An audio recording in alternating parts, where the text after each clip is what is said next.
ஏடிஎம்கே விட்டுருங்க, அது ஆல்ரெடி காலை நக்கிருச்சு. இப்போ அடுத்து இவரை வந்து குனியை வச்சு காலை நக்க வைக்கிறதுக்கான வேலையை பார்க்குறாங்க. அதுக்கு இவர் உடன்பட்டு தான் போறாரு. இப்போ நான் அவரை வந்து திரையில ரசிப்பேன், ஆனால் வந்து தலையில வந்து நான் அவரை வந்து பின்பற்ற மாட்டேன். பிஜேபி கிட்ட போற மாதிரி இருந்தா யாரும் ஏத்துக்க மாட்டாங்க, மக்கள் ஏத்துக்க மாட்டாங்க.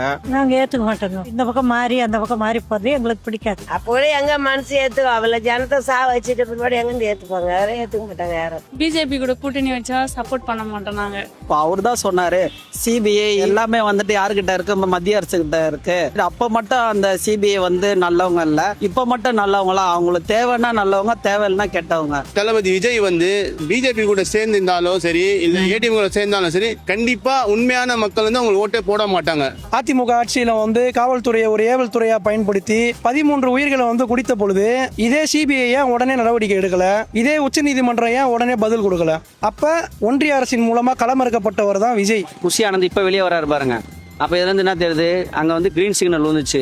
நமக்கு அடிமை ஆயிட்டான் இவன், இதுக்கப்புறம் இவனை வச்சு தான் இனிமேல் நம்ம ஓட்டை வாங்கணும். மோடிஜி இருக்காரு, சும்மா ஜி இல்ல, அவரு எல்லாரும் நோண்டிட்டு இருப்பாரு. அங்க மத்தியில உட்காந்து நம்ம தமிழ்நாட்டை வந்து நோண்டணும் சொல்லி ஒரு ஐடியால இருக்கா போல. பிஜேபி எங்க சேருதோ அவங்க டோட்டல் 0 தான். ஏங்க அப்படின்னு பார்த்தா கூட ஆந்திராவில் சனி லியோன் வந்தாங்க. கோடி எவ்வளோ லட்சக்கணக்கான மக்கள் இருந்தாங்க. சனி லியோவை பார்க்க வந்தாங்களா, இல்லை அவங்களுக்காக வந்து நிற்கணும்னு வந்தாங்க? அந்த ஆள் எப்படி இருக்கான்னு பார்க்கணுன்னு தான் வந்தாங்க. அந்த மாதிரி விஜயை பார்க்கணும்னு வந்து ஒரு கவர்ச்சி கூட்டம் தான் அது.